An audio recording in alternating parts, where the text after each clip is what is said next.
बिस्मिल्लाहिर्रहमानिर्रहीम।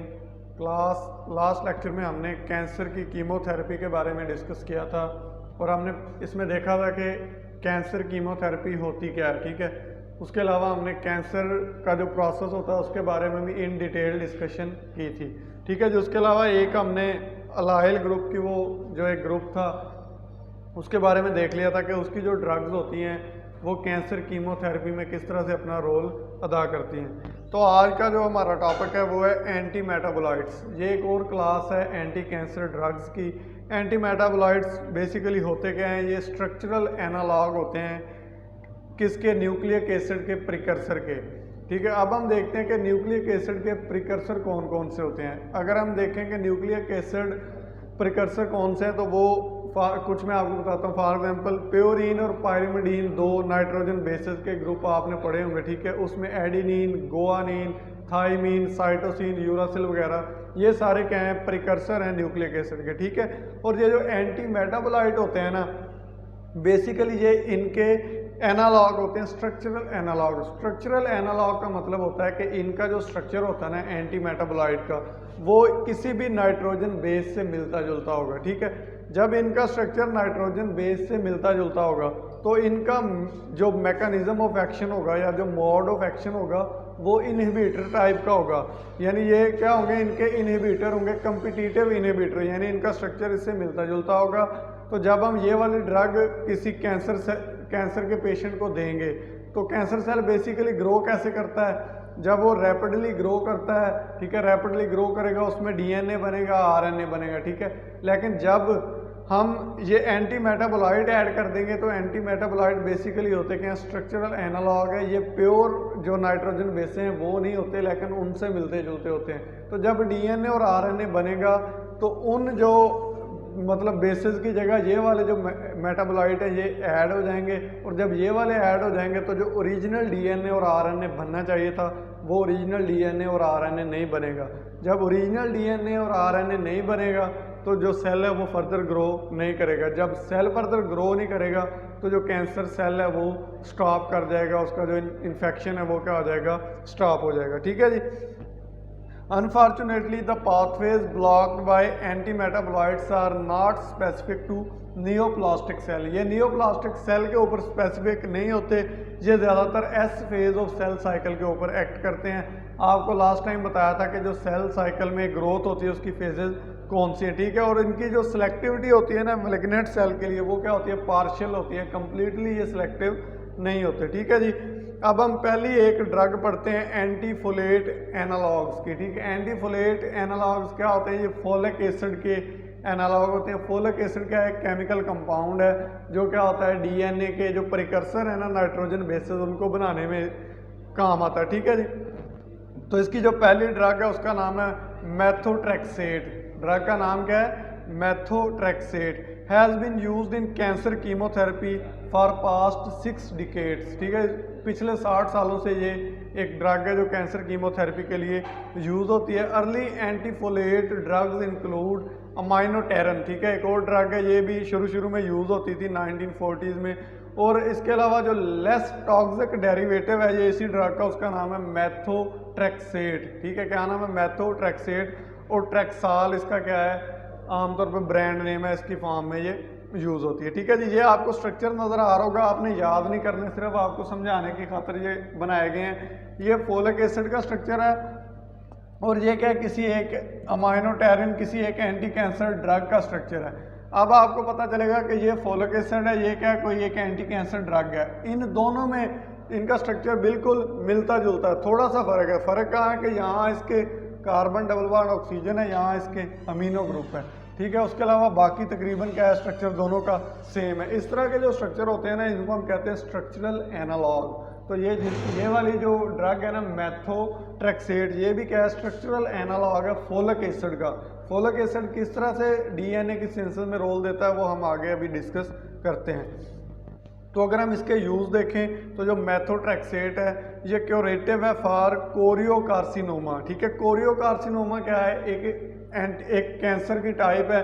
किस तरह की टाइप होती है? मैलिग्नेंट ट्यूमर होता है और ये किस में पाया जाता है? यूट्रस में पाया जाता है। Which originates in fetal chorion, ठीक है, ये यूट्रस का एक ट्यूमर होता है, उसका नाम क्या है, कोरियो कार्सिनोमा, और उसके ट्रीटमेंट के लिए ये वाली जो एंटी कैंसर ड्रग है ये हम यूज़ कर सकते हैं, ठीक है जी। उसके अलावा अगला जो इसका यूज़ है, also induce remission in acute lymphocytic leukaemia, ठीक है, ये एक कैंसर की टाइप है, उसके लिए भी इसका, ये आपको पहले पढ़ाई हुई है, यूज़ होता है, ठीक है। Open active in breast cancer, osteogenic sarcoma, ठीक है जी। आप देखते हैं ऑस्टियोजेनिक सार्कोमा क्या होता है, ये कैंसर है दैट स्टार्ट्स इन बोन, जो हड्डियों में स्टार्ट होता है। उसके अलावा हेड ट्यूमर में और नेक ट्यूमर में भी ये वाली ड्रग हम यूज़ कर सकते हैं, ठीक है जी। उसके अलावा it is also an immunosuppressant, ये इम्यूनिटी को कम करने के लिए भी यूज़ होती है, इम्यूनोसप्रेसेंट होती है, और use to inhibit cellular proliferation in severe psoriasis, ठीक है जी। स्वेयर सोरेसिस क्या होता है, ये स्किन की एक डिसऑर्डर है, ठीक है। इसमें भी ये, इसमें आमतौर पर क्या होता है, allows skin cell to multiply 10 times faster than normal cell, यानी इस डिजीज़ में क्या होता है, जो स्किन के सेल है ना वो आम हालात से 10 गुना ज़्यादा डिवाइड करते हैं। जब सेल ज़्यादा डिवाइड होंगे तो एब नॉर्मल ग्रोथ होती है, और जब एब नॉर्मल ग्रोथ होती है तो क्या होता है, कैंसर काज होता है। और ये वाली जो ड्रग हम पढ़ रहे हैं कौन सी है, मेथोट्रेक्सेट, ये क्या करती है, इसकी ग्रोथ को रोकती है, और ये इम्यूनोसप्रेसेंट के तौर पे भी रोल इसका होता है। इम्यूनोसप्रेसेंट आपको पहले पढ़ाया, जो इम्यूनिटी को कम करते हैं, ठीक है जी। अब अगर हम इसका मोड ऑफ एक्शन देखें या मैकेनिज्म ऑफ एक्शन देखें, तो इसका मैकेनिज्म ऑफ एक्शन में पहला पॉइंट है, फोलिक एसिड रिक्वायर होता है डीएनए की सेंसेस के लिए, और डीएनए की सेंसेस के लिए क्या क्या चीज़ें चाहिए, प्योरीन के न्यूक्लियोटाइड चाहिए, ठीक है, उसके बाद पायरिमिडीन के न्यूक्लियोटाइड चाहिए, ठीक है, और उन दोनों को बनाने के लिए फोलिक एसिड चाहिए। जबकि जो मेथोट्रेक्सेट का है ये स्लोली रिवर्सिबल कम्पिटिटिव इनहिबिटर है, किसका, एक एंजाइम है डाईहाइड्रोफोलेट रिडक्टेज, एंजाइम का नाम क्या है, डाईहाइड्रोफोलेट रिडक्टेज, और इसको अब हम एब्रीवेशन इसकी क्या है, DHFR। तो ये जो मेथोट्रेक्सेट ड्रग है ना, ये DHFR के साथ आके जुड़ जाती है। जब ये उस एंजाइम के साथ जुड़ जाएगी तो वो एंजाइम फर्दर प्रोडक्ट्स नहीं बनाएगा। अभी देखते हैं, जब फर्दर प्रोडक्ट्स नहीं बनेंगे तो DNA और RNA नहीं बनेगा, ठीक है जी। ये बायोसिंथेटिकली ब्लॉक कर देती है, नॉन कम्पिटेटिवली ब्लॉक भी कर सकती है और कम्पिटेटिवली भी ये ब्लॉक कर सकते हैं। तो अब अगर हम इसका देखें तो ये वाला वो एंजाइम है डाईहाइड्रोफोलेट रिडक्टेज, ठीक है जी। ये एंजाइम, इसका जो प्रिकर्सर है ना, ये सारे प्रोसेस का, पहले आपको ये समझाता हूँ। आपको ये नज़र आ रहा होगा डाईहाइड्रोफोलेट, ये वाला जो डाईहाइड्रोफोलेट है ना, ये किससे बनता है, ये फोलिक एसिड से बनता है। ये अगली स्लाइड में आपको नज़र आ जाएगा, बल्कि मैं दिखा देता हूँ आपको, ठीक है। ये इसमें नहीं है, आपने ये राइट डाउन कर लेना है कि ये फोलिक एसिड से बनता है डाईहाइड्रोफोलेट, ठीक है। डाईहाइड्रोफोलेट से फिर बनता है टेट्राहाइड्रोफोलेट, और इसके लिए जो एंजाइम यूज होता है वो कौन सा, डाईहाइड्रोफोलेट रिडक्टेज, ये इसको इसमें कन्वर्ट करता है। और इस टेट्राहाइड्रोफोलेट से फिर क्या बनता है, N10 formyl tetrahydrofolate, N510 मेथिनाइल tetrahydrofolate, N510 मेथिनाइलिन tetrahydrofolate. और ये सारे कंपाउंड क्या हैं, ये प्रिकर्सर हैं, ठीक है। प्रिकर्सर किसके हैं, प्योरीन के और पायरिमिडीन के, और ये सब प्योरीन और पायरिमिडीन आपस में मिलके क्या बनाती हैं, DNA बनाते हैं। लेकिन ये जो हमने ड्रग यूज़ की है मेथोट्रेक्सेट, ये मेथोट्रेक्सेट क्या कर देती है, इनहिबिट कर देती है इस एंजाइम को। इस एंजाइम के साथ कम्पिटिटिवली ये जुड़ जाती है, और नॉन कम्पिटिटिव भी ये जुड़ सकती है। जब ये इस एंजाइम को इनहिबिट कर देगी तो ये सारा प्रोसेस रुक जाएगा। जब ये सारा प्रोसेस रुक जाएगा तो ये वाला जो DNA ये सिंथेसाइज नहीं होगा। जब DNA सिंथेसाइज नहीं होगा तो सेल फर्दर ग्रो नहीं कर सकेगा। जब सेल फर्दर ग्रो नहीं कर सकेगा तो जो कैंसर सेल है उसकी ग्रोथ क्या हो जाएगी, स्टॉप हो जाएगी, रुक जाएगी, ठीक है जी।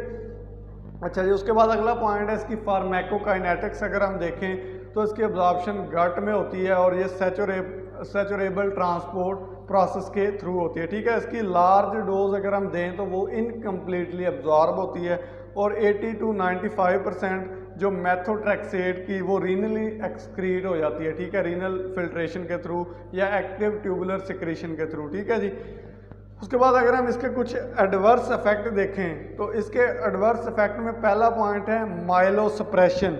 माइलोसप्रेशन बेसिकली क्या होती है, ये आपने पैथो में चीज़ें पढ़ी होनी चाहिए, आपको इन एडवर्स इफेक्ट्स के या डिजीज़ के बारे में पता होना चाहिए, लेकिन मैं फिर भी आपको थोड़ा सा बता देता हूँ कि जो माइलोसप्रेशन है ये बोन मैरो सप्रेशन है। इसमें क्या हो जाता है, जो ब्लड सेल है उनकी जो प्रोडक्शन है वो क्या हो जाती है, कम हो जाती है, ठीक है। उसके अलावा नोजिया काज कर सकती है, ये वॉमिटिंग काज कर सकती है। उसके बाद ये स्टोमेटाइटिस, ठीक है जी। आप देखते हैं स्टोमेटाइटिस क्या होता है, ये होती है inflammation of mouth and lips, ठीक है जी। उसके बाद डायरिया काज होता है, ठीक है। उसके बाद ये किरहोसिस भी काज कर सकती है, ये क्या होती है, late stage of scarring of liver हो सकती है, ठीक है जी। उसके अलावा ये फर्दर एक डिजीज़ है वो है वेस्कुलाइटिस। वेस्कुलाइटिस में क्या होता है, इन्फ्लेमेशन ऑफ ब्लड सेल होती है, ये भी क्या कर सकती है, ये काज कर सकती है। ये कुछ आपको एडवर्स इफेक्ट नज़र आ रहे होंगे, आपने ये अच्छी तरह से राइट डाउन कर लेने हैं, देख लेने हैं, ठीक है जी, ये एडवर्स इफेक्ट क्या है इसके। उसके बाद अगली हम ड्रग पढ़ते हैं, ये है पायरिमिडीन एंटी मेटाबोलाइट, ठीक है। ये पायरिमिडीन का एनालॉग है, यानी नाइट्रोजन बेसेस है ना डिफरेंट। तो ये जो ड्रग है इसका नाम है 5-फ्लोरोयूरासिल। ड्रग का नाम क्या है, 5-फ्लोरोयूरासिल। 5-फ्लोरोयूरासिल है क्या, पायरिमिडीन एनालॉग है, used as anti neoplastic agent, यानी कैंसर सेल के खिलाफ ये यूज़ होती है, to treat multiple solid tumour की ट्रीटमेंट के लिए यूज़ होती है। और इसका जो ब्रांड नेम है वो एड्रोसेल है, ठीक है। एड्रोसेल के नाम से ये इसका आपको फार्मूला नज़र आ रहा होगा, ठीक है। ये आपने याद नहीं करने, लेकिन आपको इसलिए दिखाए गए हैं कि ये क्या है, नाइट्रोजन बेसिस के एनालॉग हैं, और आपको बायोकेमिस्ट्री में नाइट्रोजन बेसिस के स्ट्रक्चर करवाए हुए हैं, आपने उनके साथ देखना है तो आपको पता चलेगा कि ये उनसे मिलते जुलते हैं, थोड़ा बहुत इनमें फ़र्क है। तो इसके अगर हम यूज़ देखें तो treat solid tumour of breast, ovary, oesophagus, colon and skin. Route of administration क्या है, इंट्रावेनसली ये एडमिनिस्टर की जाती है। मोड ऑफ एक्शन इसका क्या है, इसका मोड ऑफ एक्शन सिंपल है, ये सेवरल वेज में एक्ट कर सकती है, बट जो प्रिंसिपली इसका जो मोड ऑफ एक्शन है वो ये है कि एक एंजाइम है थाइमिडाइलेट, एंजाइम का नाम क्या है, थाइमिडाइलेट सिंथेज, ठीक है। टीएस के तौर पे, टीएस के एब्रीवेशन है। इसके ऊपर ये क्या करती है, एक्ट करती है, और इसकी एक्टिविटी को क्या कर देती है, ये इनहिबिट कर देती है। जबकि जब ये इसकी एक्टिविटी को इनहिबिट कर देगी तो फर्दर जो नाइट्रोजन बेसेस हैं वो नहीं बनेगी। जब वो नहीं बनेगी तो डीएनए सिंथेसाइज नहीं होगा। जब डीएनए सिंथेसाइज नहीं होगा तो सेल ग्रो नहीं करेगा और कैंसर सेल ख़त्म हो जाएगा, ठीक है जी।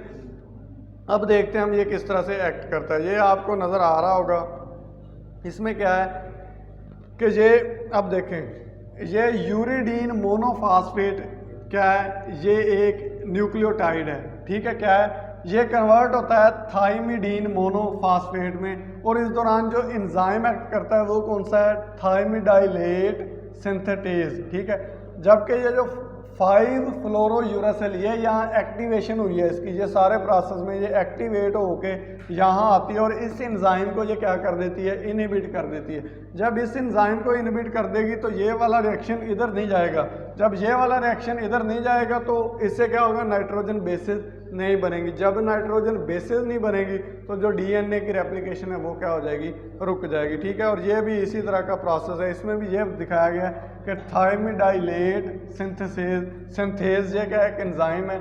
ये जब ये वाली जो 5-फ्लोरोयूरासिल है वो इसके साथ आके इनहिबिट हो जाती है और DUMP को यानी यूरासिल मोनोफास्फेट को थाइमिडीन मोनोफास्फेट में कन्वर्ट नहीं होने देती। जब ये इसमें कन्वर्ट नहीं होने देगी तो फिर वही प्रोसेस के डीएनए फर्दर रेप्लिकेट नहीं कर सकेगा, ठीक है जी। अब अगर इसके हम एडवर्स इफेक्ट देखें तो इसमें ओरल अल्सरेशन हो सकती है, यानी माउथ का कैंसर हो सकता है, ठीक है। डायरिया हो सकता है, और ये 20% पेशेंट्स में एडवर्स होता है। बोन मैरो सप्रेशन हो सकती है, ठीक है। उसके बाद इसमें सेरिब्रल अटैक्सिया, ठीक है, ये एक डिजीज़ है, ठीक है। ये भी क्या हो सकती है, इसमें हो सकती है, इसके एडवर्स इफेक्ट है, ठीक है। उसके बाद कुछ पेशेंट और होते हैं जिनमें इस एंजाइम की डेफिशिएंसी होती है, उनमें भी क्या होते हैं, रिस्क इन्फेक्शन के ज़्यादा होते हैं। ये क्या है, इसके कुछ एडवर्स इफेक्ट दिए गए हैं, ठीक है जी। अगर हम इसकी फार्माकोकाइनेटिक्स देखें तो ये इंट्रावेनसली वेन के थ्रू दी जाती है। एब्जॉर्प्शन गट में इसकी होती है, ठीक है, और हाई हेपेटिक फर्स्ट पैस इसका मेटाबॉलिज्म होता है और इसका जो एलिमिनेशन हाफ लाइफ टाइम होता है वो 16 मिनट होता है इस ड्रग का, ठीक है जी।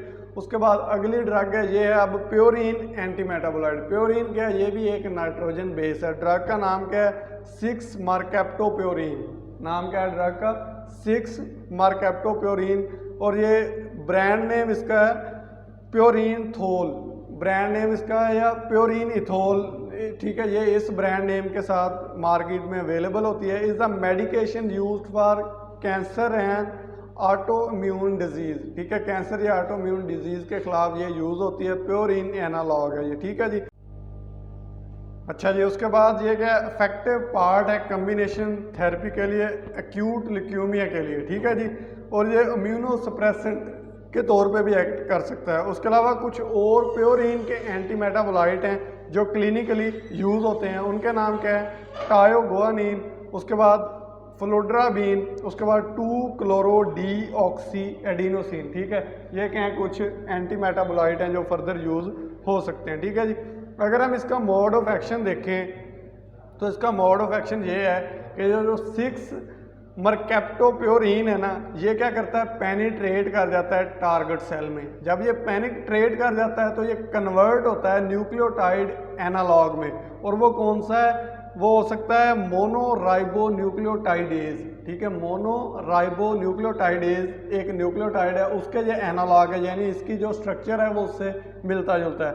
जब ये उसमें पेनिट्रेट कर जाता है तो ये इनहिबिट कर देता है first step of de novo purine ring biosynthesis, यानी जिस एक प्रोसेस है उससे क्या बनता है, प्योरीन का जो रिंग है ना वो सिंथेसाइज हो जाता है। लेकिन ये क्या है, ये असल जो उसका प्रिकर्सर है वो नहीं है, लेकिन उसका ये क्या स्ट्रक्चरल एनालॉग है। तो ये जब ये उसके अंदर पेनिट्रेट कर जाएगा तो वो जो प्योरीन का रिंग है वो सिंथेसाइज नहीं होगा। जब प्योरीन का रिंग सिंथेसाइज नहीं होगा तो non functional RNA and DNA बनेगा और वो फर्दर ग्रो या रेप्लिकेट नहीं करेगा, और उससे क्या होगा, कैंसर सेल क्या हो जाएगा, ख़त्म हो जाएगा, ठीक है जी। उसके बाद नेक्स्ट मूव करते हैं, इसके एडवर्स इफेक्ट क्या है। बोन मैरो सप्रेशन हो सकती है, नौजिया हो सकता है, वोमिटिंग हो सकती है, डायरिया हो सकती है अगर हम इसकी हाई डोजेज यूज़ करते हैं, ठीक है जी। उसके बाद अगला पॉइंट है हमारा फार्मेकोकाइनेटिक्स। अगर हम इसकी फार्मेकोकाइनेटिक्स देखें तो ये ओरली, इसका रूट ऑफ एडमिनिस्ट्रेशन ओरली है, और अप्रॉक्सीमेटली 20% जो डोज होती है ना वो इंट्रावेनस डोज होती है, और वो एक्सक्रीट हो जाती है यूरिन के थ्रू विद इन 6 आवर्स, और इसका जो एलिमिनेशन टाइम होता है वो 60 to 120 मिनट होता है, ठीक है जी। उसके बाद अगली एक क्लास है, ठीक है। ये हमने यहाँ तक एनालॉग्स के बारे में पढ़ लिया, ठीक है, जो एंटी मेटाबोलाइट है वो किस तरह से कैंसर सेल की कीमोथेरेपी में यूज़ होते हैं। अगली एक क्लास है एंटीबायोटिक्स, ठीक है। एंटीबायोटिक को हमने इन डिटेल पढ़ा हुआ है, लेकिन कैंसर कीमोथेरेपी में भी कुछ एंटीबायोटिक्स यूज़ हो सकती हैं, वो कौन कौन सी हैं उनके बारे में पढ़ते हैं। तो पहली है जी एंथ्रासाइक्लिन, उसके बाद एंथ्रासिनोडाइनोज, ठीक है। उसके बाद माइटोजेंट्रोन, ठीक है। ये क्या है, एक एंटीबायोटिक है। ये कुछ एंटीबायोटिक्स भी यूज़ हो सकती हैं किसके लिए, कैंसर की कीमोथेरेपी के लिए। तो एंथ्रासाइक्लिन कि कौन कौन सी टाइप है, ये क्लास है कि जो कैंसर की कीमोथेरेपी के लिए यूज़ होती हैं, तो वो हम पढ़ते हैं। तो पहली जो ड्रग है उसका नाम है डॉक्सोरूबिसिन, ठीक है। उसके बाद फर्दर भी कुछ ड्रग्स दी गई हैं, ठीक है। एपीरूबोसिन और आइडारूबोसिन, ठीक है, रूबिसिन, ये कुछ ड्रग्स हैं जो यूज़ हो सकती हैं एंथ्रासाइक्लिन के लिए, ठीक है। तो पहली जो ड्रग है डॉक्सोरूबिसिन, ये क्या है, is a type of chemotherapy drug called an anthracycline. ये इसका स्ट्रक्चर दिया गया, आपने याद नहीं करना, ये मार्केट में इस तरह ये इंजेक्शन की फॉर्म में अवेलेबल होती है, ठीक है जी। उसके बाद इसके अगर हम यूजेस देखें तो ये ल्यूकीमिया के लिए, लिम्फोमा के लिए और सार्कोमा कैंसर की टाइप्स हैं उनके लिए ये यूज़ होते हैं, ठीक है जी। मोड ऑफ एक्शन क्या है, मोड ऑफ एक्शन इसका ज़रा थोड़ा सा वो कॉम्प्लिकेटेड है, वो आपको समझा देता हूँ कि cytotoxic action of anthracycline lead to apoptosis and include intercalation between adjacent base pair in DNA leading to fragmentation of DNA, inhibition of DNA repair, ये बताता हूँ आपको, enhanced by DNA topoisomerase 2 inhibition, ठीक है। और इसमें आखिरी पॉइंट समझने वाला है कि फ्री रेडिकल फॉर्मेशन आल्सो काज कार्डियोटॉक्सिसिटी। इसमें बनता क्या, फ्री रेडिकल बनते हैं। जैसे ये डॉक्सोरुबिसिन ड्रग है, ठीक है, ये NADH ऑक्सीडेज के थ्रू कन्वर्ट हो जाती है फ्री रेडिकल में। ये आपको नज़र आ रहा होगा, आप ऊपर एक फ्री रेडिकल बना हुआ है ये वाला, ठीक है। जब ये वाला फ्री रेडिकल क्या होता है, ये इस DNA के अंदर, न्यूक्लियस के अंदर जब ये जाता है तो ये क्या करता है, DNA का जो डबल स्ट्रैंड है उसको ब्रेक कर देता है। क्यों? क्योंकि जो फ्री रेडिकल होता है वो हाईली रिएक्टिव होता है, यानी वो बहुत तेज़ी से रिएक्शन करता है। तो ये DNA के डबल स्ट्रैंड को ब्रेक कर देता है। बाइंडिंग विद टोपोआइसोमरेज 2 एंजाइम, ये उसके साथ बाइंड हो जाता है। DNA रेप्लिकेशन इनहिबिशन, यानी जो DNA की रेप्लिकेशन है वो इनहिबिट हो जाती है। DNA ट्रांसक्रिप्शन इनहिबिशन, और DNA की ट्रांसक्रिप्शन भी ख़त्म हो जाती है। और उसके बाद फिर क्या हो जाती है, सेल की डेथ हो जाती है। जब सेल की डेथ हो गई तो उसका मतलब DNA फर्दर रेप्लिकेट नहीं करेगा। जब DNA फर्दर रेप्लिकेट नहीं करेगा तो जो कैंसर सेल है वो ग्रो नहीं करेगा, ठीक है जी। तो it was all about today lecture. आज का लेक्चर हमारा यहाँ तक है, ठीक है। उसके बाद जो नेक्स्ट लेक्चर होगा उसमें हम इन एंटीबायोटिक्स के बारे में फर्दर कुछ डिटेल्स हैं वो डिस्कस करेंगे। तब तक के लिए अल्लाह हाफिज़, थैंक यू सो मच।